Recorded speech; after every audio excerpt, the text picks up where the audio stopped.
क्या आप भी प्रारंभिक संकट से घिरे हुए हैं? क्या आपको भी शांति और सुकून चाहिए?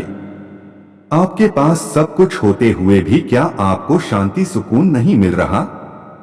आप भी शांति और सुकून चाहते हैं? तो वीडियो को अंत तक जरूर देखिएगा। मैं आपको एक कहानी के माध्यम से आपको समझाने की कोशिश करूंगा। बुजुर्ग कहते हैं कि कहानी के माध्यम से समझाया हुआ बातें हर किसी को जल्दी समझ में आ जाता है। इसलिए मैं आपको कहानी के माध्यम से समझने की कोशिश करता हूं। किरण एक संघर्षशील महिला, दिन रात काम करके अपने परिवार का पालन पोषण करती थी। वह अपने जीवन में शांति की तलाश में थी, लेकिन उसके दिल में बेचैनी और तनाव भरा हुआ था। हर दिन उसे लगता कि उसकी जिंदगी में कुछ कमी है, लेकिन वह समझ नहीं पा रही थी कि क्या। वीडियो में आगे बढ़ने से पहले आप हमारे चैनल में नए हैं तो वीडियो को लाइक करके चैनल को सब्सक्राइब कर लीजिएगा। एक दिन किरण का सामना आशा नामक एक बुजुर्ग महिला से हुआ, जो गांव की जानी मानी संत थी। आशा ने किरण से कहा, बेटी, तुम्हारे दिल में शांति नहीं है क्योंकि तुम अपने भीतर की आवाज को अनसुना कर रही हो। किरण ने पूछा, माँ, मैं कैसे जानूं कि मेरे भीतर की आवाज क्या कह रही है? आशा ने मुस्कुराते हुए कहा, तुम्हें अपनी जिंदगी की दिशा बदलनी होगी।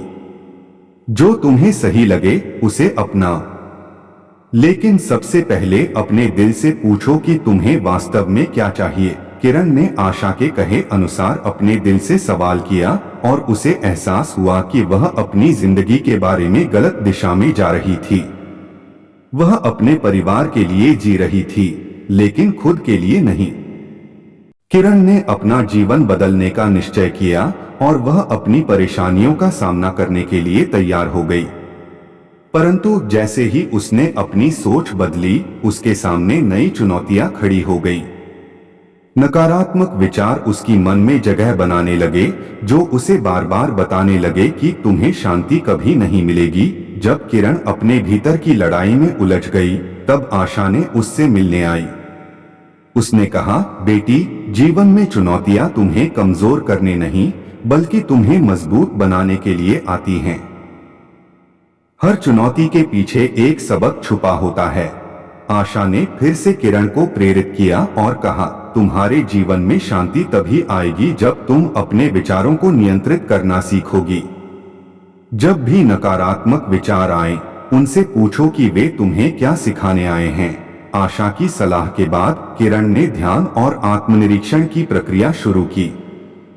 उसने सीखा कि हर नकारात्मक विचार के पीछे उसका खुद का डर और अनिश्चितता छुपी हुई थी। ध्यान की शक्ति ने किरण को अपने भीतर के सच से मिलवाया। उसने समझा कि वह खुद ही अपनी सबसे बड़ी दुश्मन थी।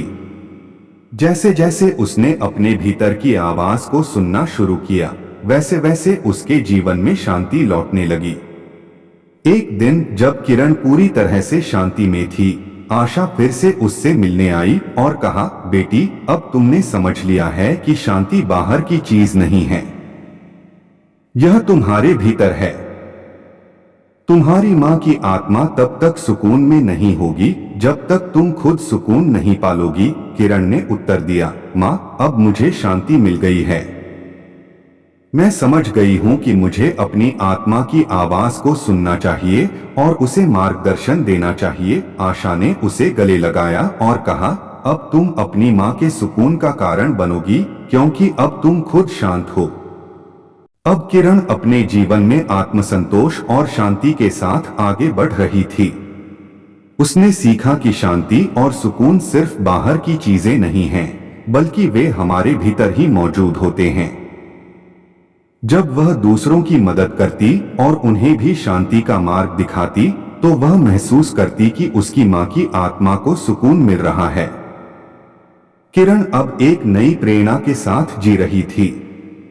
उसने अपने जीवन में आई हर मुश्किल को एक अवसर के रूप में देखा, जिससे वह खुद को और बेहतर बना सकी। अंतिम पंक्ति, शांति का मार्ग बाहरी दुनिया से नहीं, बल्कि हमारे भीतर से शुरू होता है।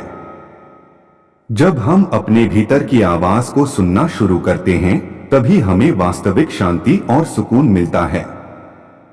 इस कहानी से यह सिखाया जाता है कि जीवन की कठिनाइयों का सामना करते हुए भी शांति और सुकून की तलाश में खुद को सुनना सबसे महत्वपूर्ण है। जब हम अपने विचारों और भावनाओं को समझते हैं, तभी हमें सही दिशा मिलती है और अंततः शांति और सुकून प्राप्त होता है। आपको हमारा यह वीडियो कैसा लगा? वीडियो अच्छा लगा हो तो वीडियो को लाइक करके चैनल को सब्सक्राइब कर लीजिएगा।